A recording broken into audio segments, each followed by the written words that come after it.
Romanos 6, versículos 11 e 14.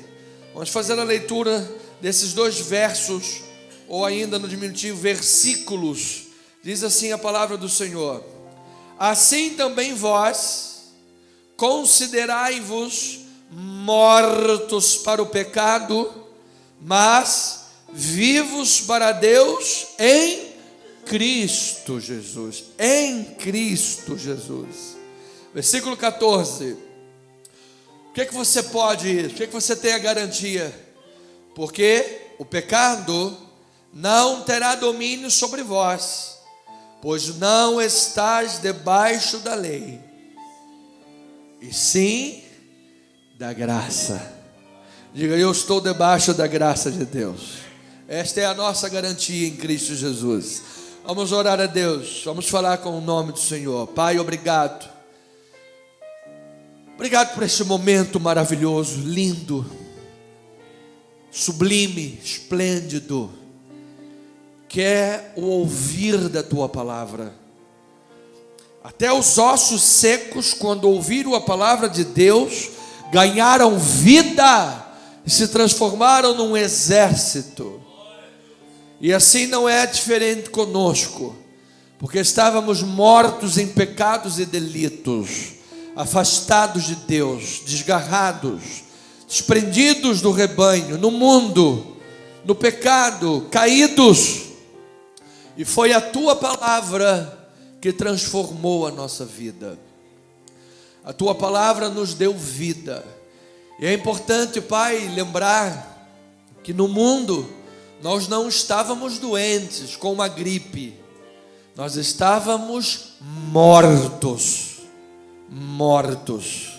mas a Tua palavra nos deu vida. E nós queremos aprender sobre isto, Pai, porque é esta palavra que nos dá força para viver, coragem para vencer. Em Cristo Jesus oramos, em o nome do Senhor. E amada igreja, família na fé, eleitos de Deus, ovelhinhas de Jesus, digam amém e amém. Muito obrigado, amados hermanos, benditos del Padre, em nome do Senhor. Irmão Davi hoje chegou às 9 horas, eu achei que o Golias tinha entrado no meio do caminho. Eu falei não, mas ele está com a funda, ele vai vencer essa guerra. Ô Santo Pai, olha aí, está jogando letra para alguém na igreja, para alguns irmãos, não é para mim, não tem nada a ver com isso. Nós vamos orar pela tua vida, amado.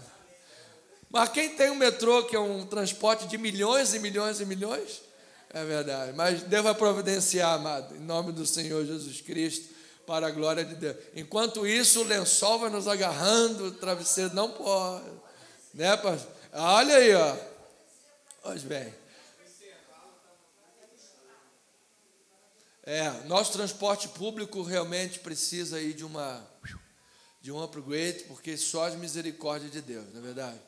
Oremos pelo nosso país, amados irmãos. Hoje o trânsito na Zona Sul também está terrível, não sei porquê. Exatamente. Oremos. A gente tem um posicionamento como cristão que nos leva a um posicionamento político, a um espectro que levanta as bandeiras da família, da liberdade.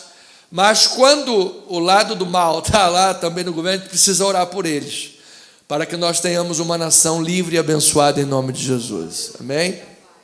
Pois bem, vamos ouvir a palavra de Deus.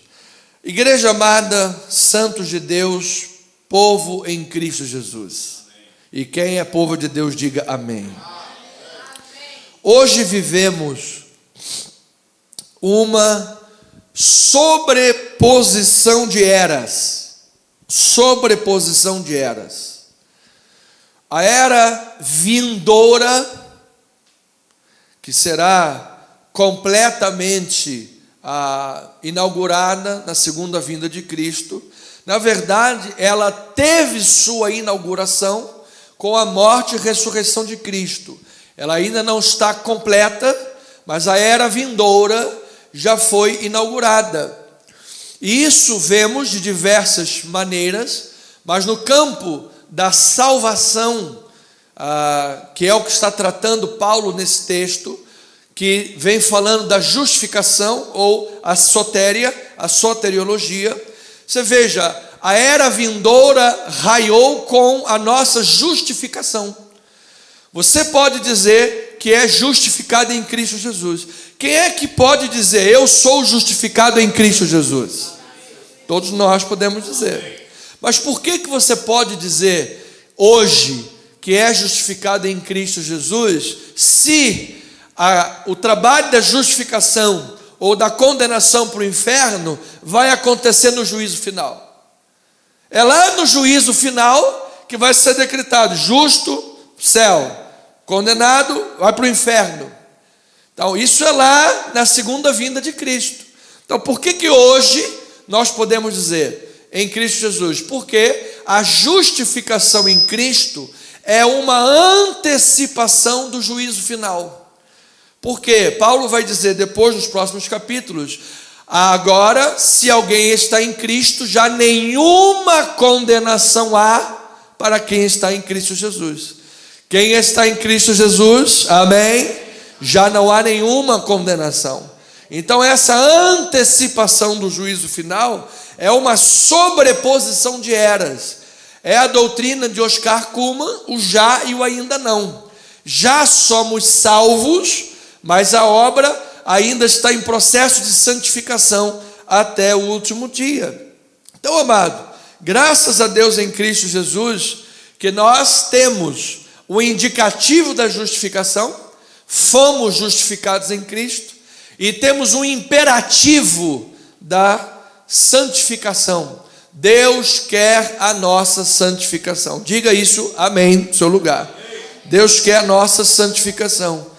Deus quer a tua santificação, ovelhinha amada. Nós fomos chamados para caminhar em santificação. Então, esse é o campo da soteriologia, é o campo da salvação. E a salvação se dá em 3 tempos que estão entrelaçados. Os tempos da salvação. O primeiro tempo é o tempo passado. É o tempo passado. Nós fomos salvos no tempo passado. E o tempo passado, ele aborda o aspecto jurídico. Ou seja, juridicamente, legalmente, nós fomos justificados.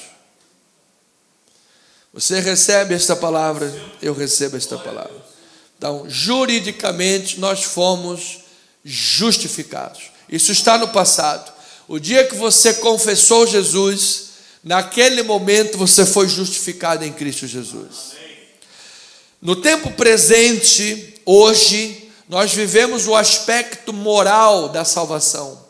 O aspecto moral é o aspecto da santificação. Aquele que foi justificado em Cristo Jesus, no aspecto jurídico, o aspecto moral da sua vida passa pela santificação. Porque nós não podemos dizer assim: faço o que eu digo, mas não faço o que eu faço. Isso se chama hipocrisia. Ou como Isaías dizia, profeta: este povo honra-me com os meus lábios, seus lábios, mas o seu coração está onde? Está longe de mim. Nós não podemos honrar a Deus com os lábios e o coração está longe, porque vivemos o processo atual, presente da salvação, o aspecto moral que se chama santificação. Então, aquele que mentia, não minta mais. Aquele que furtava, não furta mais. Aquele que dava mau testemunho, agora não dá mais mau testemunho. Diga amém por isso, amado. Então nós fomos chamados a dar um bom testemunho nessa terra, que é o processo da santificação. E ao tempo futuro, passado, legalmente justificados, presente, moralmente santificados, futuro, escatologicamente glorificados. Ou seja, a glorificação. O que é a glorificação? É o corpo transformado. Quando Cristo voltar, este corpo que nós temos será glorificado, será transformado, e já não haverá mais a presença do pecado. Você note, amado, que todo esse processo de salvação, ele tem a ver com a questão do pecado. Do passado, perdoados do pecado. No presente, santificados em relação ao pecado, e no futuro glorificados, ou seja, o pecado já não estará mais presente, já não existirá mais pecado, louvado seja o nome do Senhor por causa disso. Então, há uma diferença entre justificação e santificação. A justificação é um ato, é instantâneo. Ninguém vive um processo de justificação. O grande erro de todas as religiões do planeta, a única religião diferente, a única voz que fala diferente é o cristianismo. Todas as outras do planeta entendem a justificação como um processo. Você vai sendo justificado à medida das tuas boas obras. Diz aqui no Brasil, os espíritas, você vai através das tuas boas obras, a tua caridade sendo justificado. Amado, ninguém é justificado por caridade. Ninguém é justificado por boas obras. Ninguém, porque se fosse assim seria injusto nesse sentido. Porque quem tem mais dinheiro teria melhores condições. Boas obras, quem tem melhor saúde teria melhor condição. E as crianças? Tem gente que vende o almoço para comer o jantar. Não tem condições de fazer boas obras. Por isso o processo da justificação, ele é igualitário. Se você crê, você está justificado. E aquele que crê, diga amém por isso. Você está justificado. Então não é um processo. A justificação é um ato. É um ato de Deus, é um ato declarado de Deus. Você foi instantaneamente justificado. Agora, a santificação sim, é um crescimento ao longo da vida. Amado, amanhã você vai ser melhor do que hoje, diga amém por isso. Às vezes nós temos dificuldades numa área A, numa área B. Amanhã você já não vai ter mais. Eu recebo esta palavra em nome de Jesus. Nós vamos vencendo as nossas debilidades, vencendo as nossas fraquezas. A justificação, ela nos foi atribuída. Você não vai entrar no céu batendo o pé na porta. Senhor, abre essa porta aí porque eu sou mais eu. Afinal, eu tenho muita justiça. A minha moral é melhor do que a do irmãozinho A, irmãozinho B. Então abre a porta para mim. Não, você vai entrar lá dizendo assim, é por graça em Cristo Jesus. Só pode ser salvo pela graça. Pela graça sois salvos mediante a fé, e isto não vem de vós, é um dom. Deus te deu esse dom, amado. É um dom. Isso é a justificação. Agora, a santificação é haja em conformidade na sua caminhada. Porque, amado, a pessoa que recebeu a fé que Paulo prega, o apóstolo Paulo prega, que é a fé que justifica, é a fé que salva, é a fé que transforma a vida, essa pessoa tem que viver a fé que Tiago prega. Mostra-me a tua fé sem obras, e eu com as minhas obras te mostrarei a minha fé. Alguém que tem veridicamente esta fé que Paulo prega, que é uma fé transformadora, é impossível que ela viva na prática do pecado. Um crente verdadeiramente justificado, salvo, ele não tem prazer de viver no pecado. O pecado lhe incomoda, o pecado lhe rouba a paz da consciência, o pecado tira a sua paz de espírito. Ele não gosta mais de viver no pecado, ainda que o pecado em si seja bom. Porque se o pecado não fosse atraente, não fosse bom, seria fácil resistir. Mas você não tem prazer de viver no pecado, porque você foi convertido. Diga amém por isso. Diga, eu sou um com Cristo, lavado, redimido, justificado e em processo de santificação. Então, a indicação da justificação nos traz o imperativo da santificação. Haja em conformidade com esta obra que Deus fez na sua vida. A justificação, ou na justificação, portanto, o pecado é perdoado, para que você possa ser salvo. Amado, todos nós temos pecado. E se você disser que não tem pecado, já está pecando porque é mentiroso. Não é verdade? Não foi o que João disse? Se alguém disser que não tem pecado, ele é o quê? Mentiroso. Se alguém dissesse aqui, pastor, mas eu, sabe que eu sou sinistro. Realmente é sinistro. Deve ter mais pecado do que todo mundo aqui junto. Até em pensamento a gente peca. Ou seja, amado, o pecado é uma realidade. O pecado é uma realidade. Então, por isso, para entrar no céu, nós precisamos da justificação. Diga graças a Deus por isso. E pela justificação, o teu pecado está perdoado. E o teu pecado está perdoado por quê? Porque ele foi pago em Jesus Cristo na cruz do Calvário.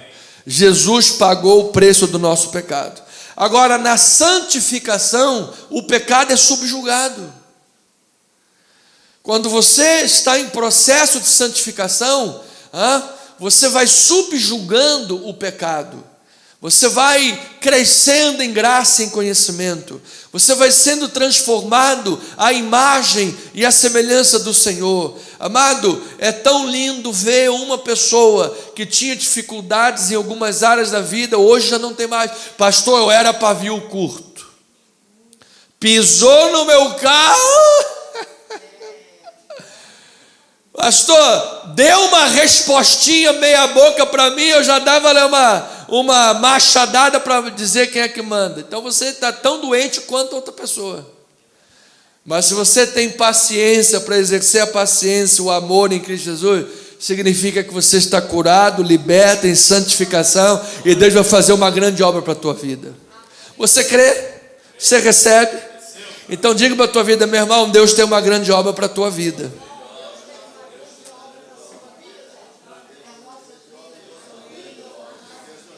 Eu recebo essa palavra, porque às vezes parece que é bonito a pessoa que é pavio curto, né? Só que dá a faca aqui, eu vou pegar. Só parece que é bonito ser pavio curto, né? Olha, é admirável. O iracundo tem um lugar direitinho para ir lá no inferno, amado. Bem-aventurados são os pacificadores. Você vai herdar a terra, amado. Vai herdar as bênçãos de Deus na tua vida. Então você note que há diferenças, ainda que sejam inseparavelmente ligadas, justificação e santificação, cada um trabalha num campo. Então, amado, a santificação, portanto, deve ser construída na vida sobre o alicerce da justificação. Por quê? Porque se eu quiser produzir santificação, declarando que essa santificação é que vai produzir justificação, aí a gente está criando legalismo, a gente está criando religião mentirosa. Suba a escadaria da penha de joelho no milho, e aí você vai adquirir a penitência e vai ser justificado. Não era assim que fazem a Igreja Católica Romana? Você vai lá para o padre, seu padre, eu estou assim, pequei, falei mal do irmão, porque ele é flamenguista e ainda por cima gosta de picanha, e o outro é lasanhento e gosta do Vasco da Gama. Eu falei mal deles, mas tá bom, sobe a escadaria da penha que você vai estar perdoado. Amado, o único que pode te perdoar é Cristo Jesus, o Senhor dos Senhores. Não tem obra, ou seja, a santificação, ela já é construída sobre a justificação que Deus nos deu. Qualquer coisa à parte a isso chama-se legalismo e religião. E eu vou lhe dizer uma notícia: a Bíblia não é um livro que fale bem de religião. A única vez que fala bem da religião é fazer bem ao órfão e à viúva, é a verdadeira religião. Mas sempre que fala da religião, amado, quem foram aqueles que crucificaram Jesus? Os religiosos.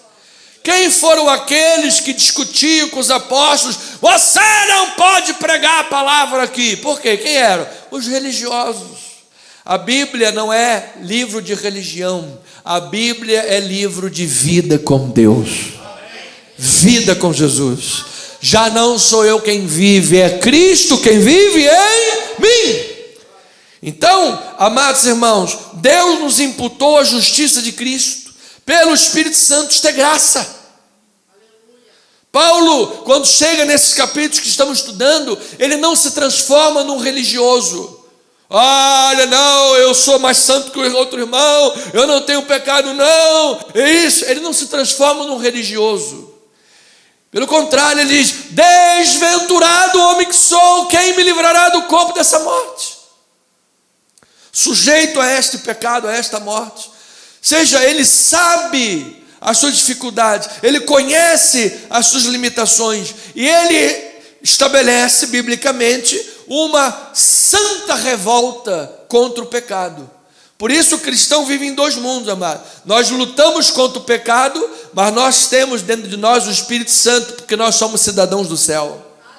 Nós estamos em franca rebeldia contra o domínio do pecado, franca rebeldia contra a lei da escravidão do pecado. Nós somos revoltados contra o domínio do pecado sobre o homem. Por quê? Porque Cristo Jesus nos libertou para a glória de Deus. Cristo nos libertou. Então nós morremos para o pecado na nossa união com Cristo Jesus em sua morte. Romanos capítulo 6, versículos 3 a 5, diz assim: ou porventura ignorais que todos nós que fomos batizados em Cristo Jesus, fomos batizados aonde? Na sua morte. Fomos, pois, sepultados com ele na morte pelo batismo, para que, como Cristo foi ressuscitado dentre os mortos pela glória do Pai, assim também andemos em novidade de vida. Porque se fomos unidos com Ele na semelhança da sua morte, certamente o seremos também na semelhança da sua ressurreição. Ou seja, Paulo está dizendo assim: nós morremos em Cristo Jesus para o pecado. Cristo, quando morreu na cruz, estava pagando os nossos pecados. Cristo estava pagando o preço pelo pecado. Amado, a morte é o preço do pecado. O salário do pecado é a morte. Mas Cristo não tinha pecado. Cristo não tinha pecado. Logo, ele assumiu o salário do pecado sobre ele, que era nosso salário. Então, quando ele morreu para o pecado, nós morremos com Cristo Jesus para o pecado. Mas ao terceiro dia, quando aquele túmulo ficou vazio, e Jesus Cristo ressuscitou com um corpo glorificado, agora a morte já não podia mais vencê-lo, como aconteceu na cruz do Calvário, porque ele venceu o poder da morte. E agora, com um corpo glorificado e a vitória sobre a morte, Cristo já não morre. E porque Cristo não morre, você também não vai morrer. Quando a Bíblia diz que nós fechamos os olhinhos aqui, João 5,24, nós passamos da morte para a vida. Vencemos o inimigo que se chama morte. Ou na segunda vinda de Cristo, quando esse corpo for glorificado, Paulo diz: é necessário que esse corpo corruptível se revista de incorruptibilidade. E quando este corpo corrupto se revestir de incorruptibilidade, se cumprirá a palavra que está escrita: tragada foi a morte pela vitória. E a vitória é Jesus. Aleluia! Então está aqui diante de mim pessoas ressuscitadas com Cristo Jesus. Nós estávamos mortos em pecados e delitos, mas Ele vos deu vida. Diga: eu recebo esta palavra. E esta vida não é qualquer vida não, amado. É vida em abundância para a glória de Deus. Abundância de paz, abundância de alegria, abundância de força, de fé, poder e glória na vida da igreja. Então você pode dizer: eu sou o que sou pela graça de Deus. Sou um eleito, sou um amado, sou escolhido. Tudo isso é pela morte e ressurreição de Cristo.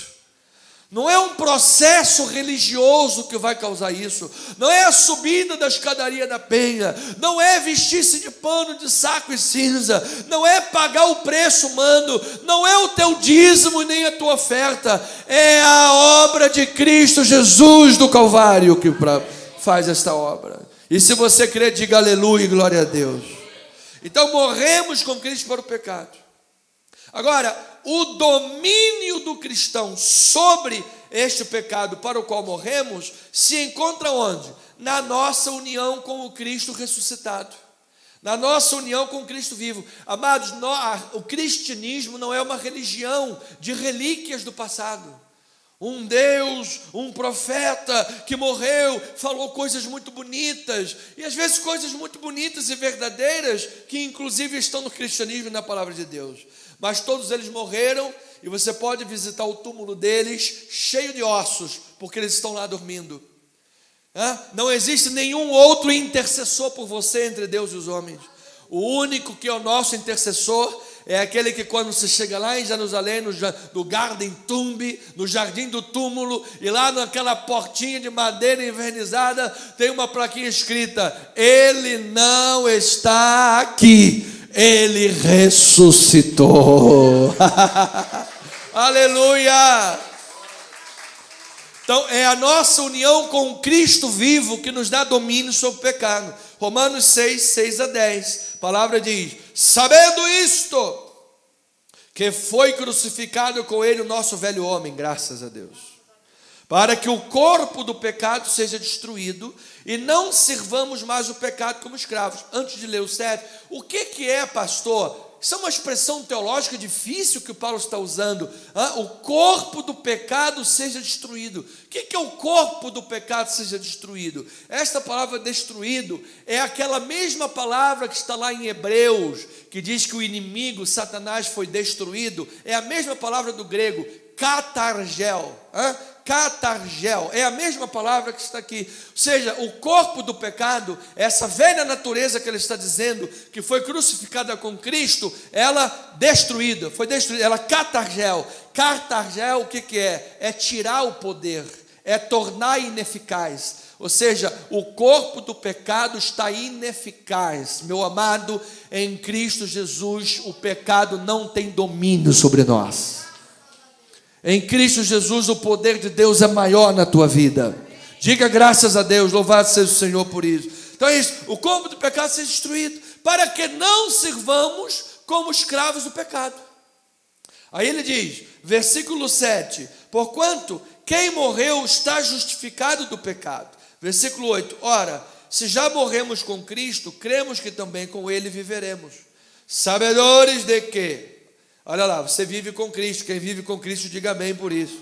Sabedores de que, havendo Cristo ressuscitado dentre os mortos, já não morre. A morte já não tem domínio sobre ele. Pois quanto a ter morrido de uma vez para sempre, morreu para o pecado. Mas quanto a viver, vive para Deus. E quem é que em Cristo Jesus morreu para o pecado e vive para Deus? Você ama Jesus? Você ama Deus de todo o coração? O teu prazer é viver para Deus? O teu prazer é dar glórias a Deus na tua vida? Você faz a obra de Deus por amor a Jesus? Você faz boas obras por amor a Jesus? Você ora por amor a Jesus? A tua vida e o teu coração são entregues a Jesus, porque você sabe a grande obra que Ele fez pela tua vida? Então, meu amado, você está morto para o pecado, morto para Satanás, para o mundo, e agora você está pronto, apto, liberto. Se verdadeiramente o Filho vos libertar, verdadeiramente sereis livres. E a verdade te libertou. Amado, o dia que Jesus chegou nas nossas vidas, Ele transformou o nosso caráter, transformou a nossa vida. Ele muda até a cultura, Ele muda tudo, amado. É antes de Cristo e depois de Cristo. Hoje somos uma nova criatura para a glória de Deus, regenerados em Cristo Jesus. Diga aleluia e glória a Deus por isso. Por isso que diz a palavra, as coisas antigas passaram. Tudo se fez novo na nossa vida. Isso é viver em novidade de vida. Então, amados, agora, embora o cristão ainda não tenha um corpo ressurreto, porque, você lembra dos 3 tempos da salvação? O corpo ressurreto vai acontecer na glorificação. Na glorificação, o corpo vai ser transformado em incorruptível. Então, embora ainda não tenhamos um corpo ressurreto, nós participamos da vida de ressurreição de Cristo no tempo presente, em virtude da nossa união com Ele, pela fé, no momento em que fomos batizados pelo Espírito Santo. E quando é que isso acontece? Quando você crê. Em quem também vós, depois que ouvistes a palavra da verdade, o evangelho da vossa salvação, tendo nele também crido, fostes selados. Do original, batizados pelo Santo Espírito da promessa. Então, naquele momento que você foi batizado com Cristo Jesus, naquele momento que o Senhor veio, você passou a ter acesso à união com Cristo, à vida do Cristo ressuscitado, e agora já não é você só que vive, é Cristo quem vive na tua vida. Você pode dizer isso, um amém aí? Você pode dizer assim: Cristo vive em mim, Cristo vive na minha vida, e é pela fé em nome de Jesus. Então, quando um cristão se batiza nas águas, ele está participando de um ato cristão que é uma identificação simbólica daquilo que aconteceu no meu espírito com Jesus. Amém. Diga amém por isso. Da mesma forma, a ceia do Senhor. Quando eu participo da ceia do Senhor, eu estou participando de uma ação simbólica de algo que eu posso ver externamente, que já aconteceu no meu espírito. Nós já morremos com Cristo e ressuscitamos com Ele. Diga amém, glória a Deus por isso. Então, esses são é a teologia cristã planetária e bíblica, a qual nós seguimos, reformada. Então, visto que o cristão participa da vida de ressurreição de Cristo, vida ressurreta no presente pela justificação, e que nós estamos debaixo da graça e não estamos debaixo da lei, nós temos agora um imperativo sobre a nossa vida: devemos viver como instrumento de justiça. Não podemos ficar oferecendo os membros do nosso corpo para o pecado. Ou será que essa obra de justificação, esta obra que Deus operou na tua vida é teatro? É mera sentimento religioso? Ou isso é vida que transformou a tua vida? Veja o que Paulo fala aos Colossenses 3, 1 a 4. Diz assim: portanto, se fostes ressuscitados juntamente com Cristo, buscai as coisas lá do alto, onde Cristo vive, assentado à direita de Deus. Pensai nas coisas lá do alto, não as que são aqui da terra, porque morrestes, e a vossa vida está oculta juntamente com Cristo em Deus. Quando Cristo, que é a nossa vida, se manifestar, então vós também sereis manifestados com Ele em glória. Você crê nesta palavra, ovelhinha amada? A tua vida está oculta em Cristo Jesus. Quando o inimigo olha para você, ele não vê você, ele vê Cristo na tua vida. Quando os demônios, as hostes do inferno intentam contra a tua vida e bate lá na porta da tua casa, na porta da tua casa, quem vai abrir é o Senhor Jesus Cristo, meu amado. Quando a Bíblia diz lá que Satanás está ao derredor, como um leão que ruge pronto para devorar-te. Ele quer pronto a devorar. A Bíblia diz que ao nosso redor estão quem? Os anjos do Senhor, para te guardarem em todos os teus caminhos. Amado, que os anjos de Deus te guardem na tua vida, amado. Oh, diga aleluia! Amado, nós somos a imagem e semelhança de Jesus nessa terra. Precisamos professar estas verdades, precisamos professar a palavra da verdade. A verdade é que libertadora, a verdade é que cura, a verdade é que santifica, a verdade é que transforma uma vida. Porque se você é cristão, mas se alimenta das coisas do mundo, o velho homem ganha força. Mas se você é um cristão e está se alimentando da palavra da verdade, pensai nas coisas lá do alto. Amém. E não só que da terra, pensai nas coisas lá do alto. Você sabe por que você vai ser um melhor marido para a tua esposa? Você sabe por que você vai ser uma melhor esposa para o teu marido? Você sabe por que você vai ser o melhor pai para os teus filhos ou o melhor filho para os teus pais? Porque você está buscando ser melhor para Jesus. Porque você está buscando ser um melhor cristão nessa terra. Porque você está buscando ser imagem e semelhança do Senhor. Ah, Senhor, transforma Mariazinha, para que Mariazinha seja uma boa esposa. Deus não vai responder a oração para transformar Mariazinha, para Mariazinha ser melhor para você. Deus está interessado em transformar Mariazinha, para Mariazinha ser melhor para Ele. E se Mariazinha for melhor para Ele, Mariazinha vai ser melhor para você. A obra é de Deus, é Deus que está no centro de todas as coisas. Se você vive para a glória de Deus e pensa nas coisas do alto, concomitantemente você será o melhor cidadão. Você será o melhor profissional. Você não vai estar lá na tua empresa, lá no teu lugar de trabalho, no teu negócio, sabe, dormindo na hora que tem que trabalhar.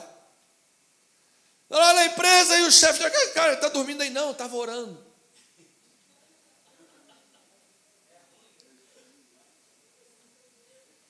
Ou então está lá atrás fazendo a trancinha, querendo puxar o tapete do gerente para virar o próximo gerente. Amado, você não precisa puxar o tapete do gerente para virar o próximo gerente. Deus tem muitas áreas para você atuar e você vai ser um bom cidadão, um bom gerente da sua empresa. Então, seja onde for, o melhor cidadão, o melhor civil, se você é um cristão, amado, você vai fazer a diferença nesta terra. Então, o cristão está unido com Cristo por meio do Espírito Santo. Ter a consciência dessa união com Cristo faz com que nós sejamos e que nós busquemos cada vez mais sermos pessoas melhores neste mundo. Afinal, nós damos o testemunho de quem? Quem é que você está testemunhando? É Cristo. Quem é o Senhor da tua vida? É Jesus. Você é soldado arregimentado do quartel-general de quem? Jesus. Se você confessa o nome de Jesus diante dos homens, será confessado diante do Pai. Mas se você o negar, você será negado. E quem é cristão não nega o nome de Jesus. Diga amém por isso. Então, a disciplina é uma chave para viver a vida cristã bem-sucedidamente. E essa disciplina não é, que é a santificação, não é por meio da religião, mas é por meio da capacidade operada pelo poder do Espírito Santo. Então, vamos lá, ponto 1 e 2. Ponto 1. O que exatamente, pastor, significa dizer que o cristão está em Cristo, unido a Cristo? Temos aqui um espectro aberto, morremos para o pecado, ressuscitamos com Cristo, em Cristo Jesus a nossa vida é transformada, damos um bom testemunho para a sociedade civil, crescemos em graça e conhecimento, maravilhoso, é isso tudo que eu quero. Almejo ser um melhor marido, almejo ser uma melhor esposa, almejo, já que fui justificado do pecado, almejo agora pela santificação subjugar o pecado, porque ainda não tenho um corpo glorificado e ainda posso ser tentado pelo pecado. Tudo maravilhoso, é isso que eu quero, sou cristão, entendo isso maravilhosamente bem. Agora, o que é que significa isso? Precisa entender o que é essa união com Cristo. Então veja, Romanos 6, 8 a 11, diz assim: ora, se já morremos com Cristo, cremos também que com Ele viveremos, sabedores de que, havendo Cristo ressuscitado dentre os mortos, já não morre, a morte não tem domínio sobre Ele. Pois quanto a ter morrido de uma vez para sempre, morreu para o pecado, quanto a viver, vive para Deus. Assim, versículo 11, também vós, tem um louvor que diz: considerai-vos mortos ao pecado e vivos para Deus em Cristo Jesus. Ou seja, vamos entender esta união com Cristo fazendo análise temporal. Vamos lá, igreja, a linha do tempo. No passado, você e eu fomos escolhidos por Deus na eternidade. Antes da fundação do mundo, Ele nos escolheu. Você está aqui porque Ele escolheu você, amado. É fruto da soberania de Deus na tua vida. Isto ocorreu no passado. No presente, A Bíblia diz que nós em Cristo estamos assentados em lugares celestiais. Ou seja, ao mesmo tempo que você vive no mundo, nós somos cidadãos dos céus. Estamos assentados em lugares celestiais. Em espírito, meu amado, você é uma autoridade em Cristo. Ou você acha que Satanás obedece à ordem de quem tem diploma de bacharel? Ou você acha que o diabo obedece quem tem conta no azul, que é quase uma raridade? Ou você acha que o diabo, quem tem carro para vir à igreja não precisa vir de metrô e chegar cedo na igreja? Olha lá, o diabo não vai obedecer por isso. O diabo vai obedecer porque você é um com Cristo Jesus. Não somos nós, amado, é Cristo em nós. Enquanto nós pensarmos que somos alguma coisa, Deus não faz. Enquanto nós pensarmos que somos alguma coisa, nós vamos criar esquemas paralelos à palavra de Deus. A Bíblia diz: seja a vossa palavra sim, sim e não, não. O que passa disso vem do maligno. Façamos tudo às claras. Então isso é estar assentado em lugares celestiais, porque no mundo espiritual não tem esconderijo. Não adianta você ir orar a Deus e achar aí, Deus, peraí, deixa eu esconder esse negócio aqui embaixo aqui para o Senhor não ver. Senhor, eu quero te pedir isso aqui, mas o negócio está escondido ali debaixo do tapete. Tu acha que Deus não está vendo?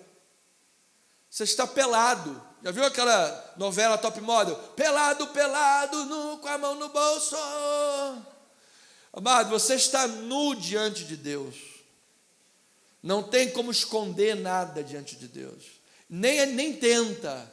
Porque se você tentar calar os seus pecados, seus ossos vão envelhecer.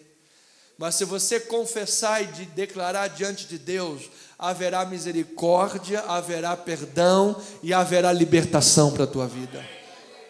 Esta é a obra cristã. Isso está sentado em lugar celestial. Isto é a autoridade espiritual. Não é arrogar a autoridade que eu não tenho. Isto é a autoridade espiritual. É assim que ela se processa. E no futuro seremos apresentados, glorificados como fruto da graça de Deus. Agora entenda uma coisa. Essa divisão de passado, presente e futuro é humano. Somos nós que vemos assim. Passado, presente e futuro. Na mente de Deus, isso é simultâneo. Deus olha para ontem, vê o dia da criação. Deus olha para amanhã, vê a nova Jerusalém inaugurada. Na mente de Deus, isso é simultâneo. Ele te vê em Cristo. Porque se Ele não te visse em Cristo, Ele não habitaria num corpo pecaminoso. Deus não compactua com o pecado. Ele não estaria habitando na tua vida. Mas porque Ele vê Cristo na tua vida, Ele habita em você. Oh, graças a Deus por isso. Então, veja isso aqui, em linguagem bíblica, Romanos 8, 20, nós estamos, amados, em águas profundas, como é que fala aquelas fossas marianas, 11 mil, será quantos para baixo do planeta, estamos em águas profundas. Romanos 8, 29 diz a palavra: porquanto, olha lá o passado, aos que de antemão conheceu, também os predestinou para serem conformes à imagem de seu Filho, e a fim de que ele seja o primogênito entre muitos irmãos. Aos que predestinou, a esses também chamou. Aos que chamou, a esses também, tempo presente, justificou. E aos que, olha agora, olha a mente de Deus simultânea aí. E aos que justificou, a esses também. A minha pergunta é: você já está humanamente, no tempo humano, você já está glorificado? Não. Então isso aqui acontece na mente de Deus. Você já está glorificado diante de Deus, amado.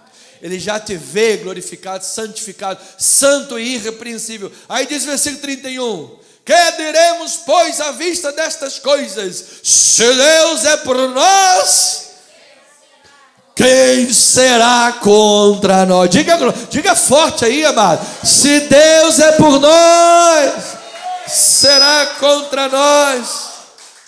Então é necessário, amado, crer na realidade espiritual da nossa união com Cristo. mesmo se às vezes você não consegue sentir isso. Amado, nós não estamos na igreja buscando sentir arrepios. E hoje eu não senti arrepio na igreja. Eu acho que Deus não estava presente. Quer sentir arrepio? Eu adoro sentir arrepio. É só a gente colocar o ar-condicionado a 16, vai ficar maravilhoso. Está pedindo arrepio, eu vou te dar arrepio, amado. Então, estou perguntando quem quer arrepio. Estou perguntando quem quer arrepio. Se você quiser arrepio, eu boto o ar-condicionado a 16. Se você não quiser arrepio, meu amado, então você serve a Deus não pelo que você sente, mas você serve a Deus pelo que você é diante de Deus. E se você se você é um com Cristo Jesus, e quem é um com Cristo Jesus, aí diga um amém no seu lugar. Então você, mesmo que não sinta nada, veja, amado, isso diz Augusto Nicodemos, um dos nossos grandes teólogos, às vezes isso é um grande desafio. A pessoa está orando a Deus e parece que não tem ninguém do lado de lá ouvindo. A pessoa está passando por uma aflição tremenda e parece que ninguém está percebendo isso. Você sabe que assim acontece inclusive com um suicida. Ele dá sinais e ninguém percebe. Só percebe depois que o cara tira a própria vida. Mas quando a fé chega na vida de uma pessoa, amado, esse é o nosso desafio. Às vezes ele está orando, parece que não está sentindo nada. Está orando, parece que nada está acontecendo. Mas você não vive pelo que você vê. Você não vive pelo que você sente. Você vive pelo que você crê. E a fé diz que nós somos um com Cristo. Então diga, eu creio nessa realidade espiritual. Eu creio. Esta é a história da pegada na areia. Diz que o cara estava lá, Senhor, no momento mais difícil da minha vida, eu estava lá e eu olhei na praia, Senhor, só tinha um par de pegadas. No momento mais difícil da minha vida, só tinha um par de pegadas. O Senhor me abandonou, eu não estava sentindo nada da tua presença. Aí Deus fala, pois é, meu filho, mas aquele par de pegadas que estava lá não era teu. Aquele par de pegadas era meu. Eu estava carregando você no colo. Glória a Deus por isso. Então às vezes você não sente, amado, mas não precisa sentir, você precisa crer. Então quando o cristão dá passos de fé para realizar suas tarefas, resistir às tentações, suportar as tribulações, ouça isso, muitas vezes, só depois que essas ações são completadas, é que o cristão percebe que Deus estava o tempo todo com ele. Só depois que essas coisas todas são completadas, é que o cristão percebe que Deus estava capacitando e que na verdade ele estava em Cristo Jesus sendo capacitado. Então, amado, mesmo que os teus olhos não vejam, mesmo que teus ouvidos não ouçam, mesmo que o teu coração não sinta, mesmo que a tua carne não perceba, creia nesta manhã que Deus já tem preparado coisas grandes para a tua vida e para a minha vida. Esta é a obra de Deus. Vamos dar um aplauso ao Senhor Jesus. Vamos louvá-lo. Profetize isso aí para o irmão que está do teu lado. Diga, meu irmão, Deus está no controle da tua vida, ainda que a tua carne não sinta. Ainda que a tua carne não sinta. Ainda, Deus está no controle, ainda que a carne não sinta. Pastor, parece que quando tudo diz que não, sua voz me encoraja a prosseguir. Parece que tudo diz que não. Esses são os nossos sentidos. Mas em Cristo, Deus está dizendo sim para você, amado. Então, isto é união com Cristo. Vivemos em Cristo, na mente de Deus, passado, presente e futuro. É em Cristo que Ele nos vê. Vivemos em Cristo, nos movemos em Cristo. Agora, em Cristo, a disciplina em nossa vida cristã vem quando? Quando nós recorremos exatamente a essa união com Ele, mediante o poder do Espírito Santo. Por quê? O Espírito Santo aplica em nós a graça de Deus. Amado, ninguém consegue servir a Deus na força da sua carne. Ninguém consegue se manter fiel a Deus na força do seu braço. Por isso Zacarias disse, não por força, nem por poder, mas pelo meu Espírito, diz quem? O Senhor dos Exércitos. Em meio a aclamações, haja graça e graça para ela. Veja isso no texto estudado esta manhã, de Romanos 6, 11 a 14. Assim também vós, considerai-vos mortos ao pecado, mas vivos para quem? Para Deus, em Cristo Jesus. Versículo 12. Não reine, portanto, o pecado em vosso corpo mortal, de maneira que obedeçais às suas paixões, nem ofereçais cada um os membros do seu corpo. Pastor Paulo está mandando ali, isso é uma ordem. Não apresente o corpo, não ofereça, não faça isso, não reine o pecado. É verdade, vamos continuar a leitura. Nem ofereçais cada um os membros do corpo ao pecado como instrumentos de iniquidade, mas, outra ordem, oferecei-vos a Deus como ressurretos dentre os mortos, e os vossos membros ofereça a Deus como instrumentos de quê? Justiça. Diga aí, justiça? É a justiça cristã, é a justiça de Deus. Ofereça-se para Deus. Por quê? O pecado não terá domínio sobre vós, pois não estáis debaixo da lei, e sim da graça. Ou seja, você é capaz de ser cumpridor dessas ordens, porque não estás debaixo da lei, e sim da graça. É o poder do Espírito Santo que infunde essa capacidade em você. Do contrário, nós seríamos como aqueles judeus religiosos do primeiro século, julgando aquele que furtava, mas furtando, julgando aquele que tinha idolatria, mas a gente furtava ali os templos. Ou seja, não dá. Não é usar a régua da lei, mas se você vive pela graça, amado, o Espírito Santo vai te capacitar a superar e a vencer. Então, em Cristo Jesus, pela graça de Deus e a ação do Espírito Santo, a disciplina é possível. Por quê? Sem a união com Cristo, a disciplina se degenera em esforço carnal, em mera religião. Mas, pelo poder do Espírito, nós encontramos recursos necessários para dizer não para o pecado e sim para Deus. Então eu quero declarar uma grande vitória na tua vida, amado. Você vai vencer aquele pecado. Diga, eu creio, eu recebo em nome de Jesus. Vamos vencer o pecado, amado, diariamente. A Bíblia diz que nós estamos hoje vivendo o tempo da restauração de todas as coisas. Sabe o que é o tempo de restauração de todas as coisas? É como você dirigir, coloca o pezinho no acelerador e ao mesmo tempo bota na embreagem. Ou seja, ao mesmo tempo que Deus está restaurando o reino dele, restaurando a verdade dele, a palavra dele, ele está pisoteando todos os inimigos de Deus. Quais são eles? O pecado, a soberba, o orgulho, a mentira, o roubo, a idolatria. Tudo isso, amado, está debaixo dos nossos pés. Diga amém, eu creio nessa palavra. Então, amados, a nossa vida é como uma biografia de 2 volumes. O volume 1 da nossa vida é o registro da nossa vida antes de Cristo, as nossas obras antes de Cristo. Esse volume 1 da nossa vida se encerra quando? Quando nós morremos em Cristo, quando nós nos convertemos. Ali encerrou o volume 1 da nossa vida, inaugurou o volume 2 da nossa biografia. E o nosso volume 2 é o registro da nossa vida em Cristo, pois nós ressuscitamos com Ele. A nossa vida cristã não termina num túmulo gelado. A nossa vida cristã daqui para a glória e toda a eternidade em Cristo Jesus. Louvado seja o Senhor.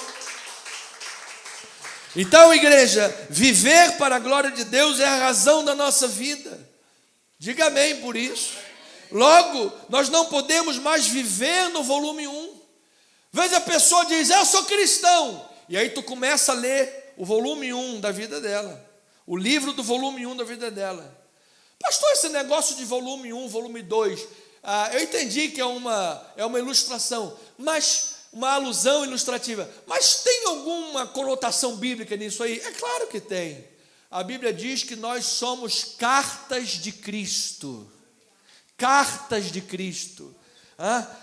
Disse Billy Graham, muitos nesse mundo nunca irão ler a Bíblia, livro, a não ser a única Bíblia viva que elas vão ler, é a tua vida. Então não adianta a gente pregar uma coisa, tudo mais, e a pessoa começa a olhar o livro da tua vida, opa, ele está no volume 1, mas as palavras no volume 2, não pode. Então eu declaro o volume 2, amado, em nome de Jesus, vida convertida, vida sarada, pela graça de Deus, viver para a glória de Deus. Então o corpo cristão não é apenas morada do Espírito Santo, mas é instrumento nas mãos do Senhor. Por isso Paulo, em tom de santificação, que aqui você já percebeu que os capítulos 6, 7 e 8, eles vão tratar em duas perninhas, direita e esquerda, justificação, santificação. Qual é a relação entre justificação e santificação? Então Paulo, no imperativo da santificação, para aqueles que já foram justificados e por isso estão debaixo da graça de Deus e têm poder para vencer o pecado, Paulo, em Cristo Jesus, Paulo diz: não permita que o pecado reine sobre o teu corpo, não ofereça os membros do teu corpo ao pecado, ofereça-se a Deus, amado. Onde Cristo Jesus é Senhor, o pecado é ilegal, o pecado é pecado, o pecado é ilegal. E em Cristo Jesus você foi liberto, eu recebo esta palavra. Então, estas ordens são dadas como recrutas em campo de treinamento. Com o tempo, a disciplina, assim como um soldado, vai se tornando estilo de vida. Os hábitos vão se tornando salutares. E ainda que sejam difíceis de cultivar, hábitos salutares, eles se tornam naturais. E quando nós não os praticamos, nos sentimos incompletos. Às vezes um dia que você não consegue ler a Bíblia, parece que o mundo acabou, Senhor, eu queria, meu Deus, que coisa maravilhosa, perdi um dia de leitura. 2 Timóteo 2 diz a palavra do Senhor: tu, pois, filho meu, fortifica-te aonde? Na graça, que está em quem? No Papa, no pastor da igreja, no corpo estatutário presbiteral, nos irmãos do louvor, nas ovelhas. Está em Cristo Jesus. Diga aí, o poder está em Cristo Jesus. Tu, pois, fortifica-te na graça que está em Cristo Jesus. Depois, participa dos meus sofrimentos como bom soldado de Cristo. Oh, glória a Deus. Vamos marchando. Nenhum soldado em serviço se envolve em negócio desta vida, porque o seu objetivo é satisfazer aquele que o arregimentou. Ou seja, você não se envolve nos esquemas pecaminosos, não é deixar de trabalhar, não é isso, é questão dos esquemas pecaminosos, você não se envolve com isso. Versículo 5, igualmente o atleta não é coroado se não lutar segundo as normas. Versículo 6, o lavrador que trabalha deve ser o primeiro a participar dos frutos. Então ele está falando os frutos da santificação. Versículo adiante, 8 a 11, lembra-te de Jesus Cristo ressuscitado dentre os mortos, descendente de Davi, segundo o meu evangelho, pelo qual estou sofrendo até algemas, como malfeitor.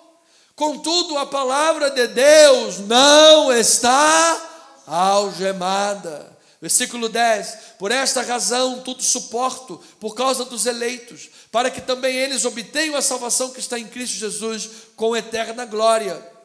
Fiel é esta palavra: se já morremos com Ele, também viveremos com Ele. Então você nota, amado, que todo o processo de disciplina, todo o processo, soldado de Cristo, não se envolve com as coisas do mundo, é fiel a Deus, mantém a sua vida diante do Senhor, é porque morre com Cristo, ressuscita com Ele, é a graça de Deus. Então, a vida cristã, amados, é mais do que um mero credo, é mais do que um sentimento. A vida cristã é ação. Não é uma experiência de um lugar secreto, mas é como uma vida em praça pública. Você é cristão aonde você for, amado. No supermercado você é cristão, no açougue você é cristão, na fila do INSS que começa lá a vontade de querer começar, você é cristão, amado. Diga amém, glória a Deus por isso. Então nós somos crentes, é a vida. Então, no reinado do pecado, a pessoa é escrava, ela se afunda nos atoleiros dos vícios e das perversões, ela usa o seu corpo para obedecer ao pecado que o domina, que o oprime, que o escraviza. Ela pensa que fazer tudo que lhe dá na telha é liberdade. Eu vou fazer tudo que me dá na telha é liberdade. Você vai entrar por um caminho de escravidão, porque o pecado vai te escravizar. Ser livre é quando você quer obedecer a Cristo Jesus. Nós não somos o paradigma do universo. Ou seremos escravos do pecado, achando que somos livres, mas até descobrirmos que o salário do pecado é a morte, promete vida, paga com a morte, promete liberdade, paga com a escravidão. Ou você é um servo de Jesus Cristo, da palavra de Deus, e em Cristo Jesus você vai ter vida e vida em abundância. E quem é de Cristo, diga amém no seu lugar. No reinado da graça você foi livre. Diga glória a Deus por isso. No reinado da graça você foi tirado do império das trevas, amado. No reinado da graça você foi transportado para o reino do Filho do seu amor. E agora em Cristo Jesus, pela graça, nós temos prazer em servir a obra de Deus. E quem ama servir a Deus aí, diga um amém bem forte do seu lugar. 1 Coríntios 15, 10 diz a palavra do Senhor: pela graça de Deus sou o que sou, e a sua graça que me foi concedida não se tornou vã. Antes trabalhei muito mais do que todos eles, todavia não eu, mas quem? A graça de Deus comigo. Ou seja, não reine portanto o pecado no teu corpo, é a graça de Deus contigo. Não ofereça os membros do teu corpo para o pecado, é a graça de Deus contigo. Não seja inativo e infrutuoso no reino de Deus, porque Deus Pai é glorificado em que deis muito fruto, é a graça de Deus contigo. Você vai vencer o pecado, diga amém, eu recebo, é a graça de Deus contigo. Se tornar melhor marido, amém, é a graça de Deus contigo. Melhor esposa, melhor filho, melhor profissional, melhor crente, melhor tudo nessa vida, crescendo em graça e conhecimento. Então, irmãos, eu tenho 2 minutos para terminar essa mensagem e poder aplicar. Um sermão expositivo é ler o texto, explicar o texto e aplicar o texto. Eu preciso aplicar e terminar esse texto, dizendo assim, amados: visto que nós morremos para o pecado, e nós podemos dominar o pecado. Amado, olha, isso é uma notícia maravilhosa, amado. Você pode dominar o pecado. Não sei se você já viu pessoas tentando se livrar de comportamentos equivocados. Diz: pastor, eu tento sair disso, mas eu não consigo. É uma escravidão. Você pode dominar o pecado. Então, amado, nós devemos viver em novidade de vida e nos tornar na prática da santificação aquilo que nós somos em Deus no Espírito, a justificação. Efésios capítulo 2, versículos 3 em diante: entre os quais também todos nós andamos outrora, segundo as inclinações da nossa carne, fazendo a vontade da carne e dos pensamentos, e éramos por natureza humana, pecaminosa, filhos da ira, como também os demais. Mas Deus, sendo rico em misericórdia, por causa do grande amor com que nos amou, estando nós mortos em nossos delitos, nos deu vida juntamente com Cristo. Pela graça sois salvos. E juntamente, olha aí a nossa união com Cristo, amado. Faz assim, olha, união com Cristo, você está unido com Cristo, amado. União com Cristo, juntamente com Cristo, com Ele, nos ressuscitou e nos fez assentar aonde? Nos lugares celestiais em Cristo Jesus. Ou seja, somos cidadãos de 2 mundos.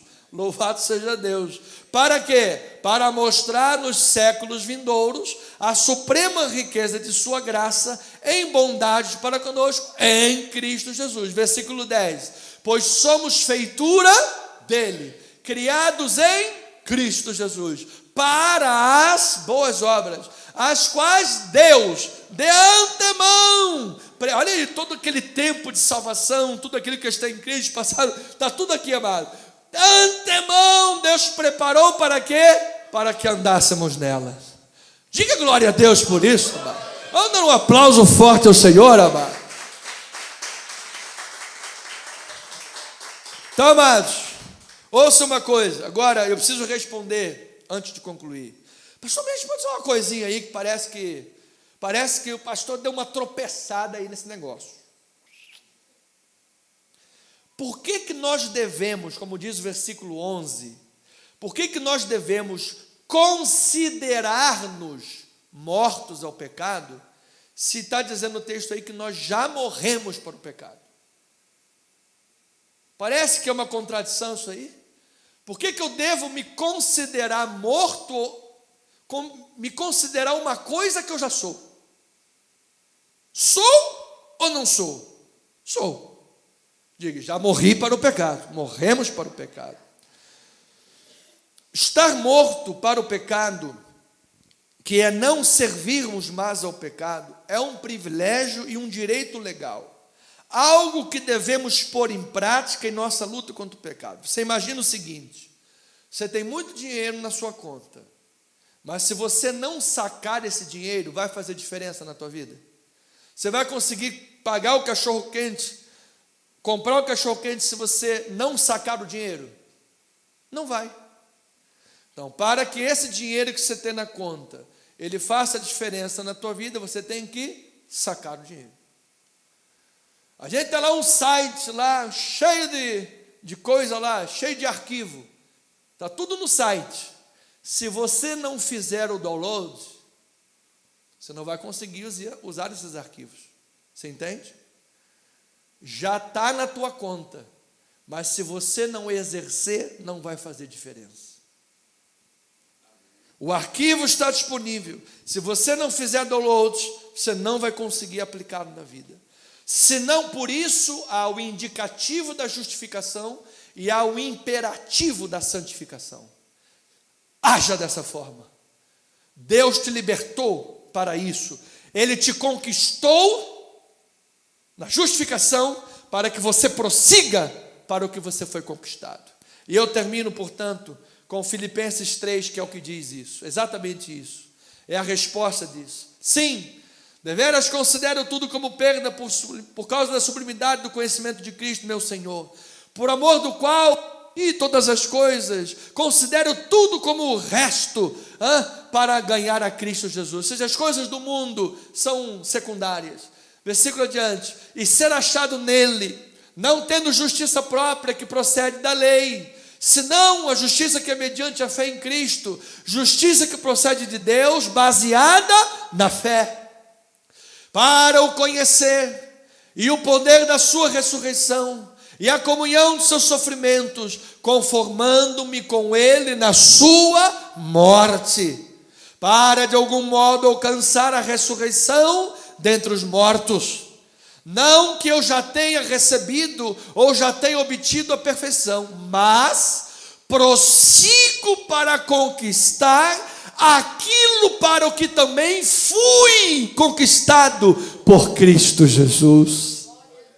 Irmãos, quanto a mim, não julgo havê-lo alcançado, mas uma coisa eu faço, esquecendo-me das coisas que para trás ficam e avançando para as que diante de mim estão, prossigo para o alvo próximo. Prossigo para o próximo versículo, irmão olhado. Prossigo para o alvo, para o prêmio da soberana vocação de Deus em Cristo Jesus. Vamos louvar a Deus.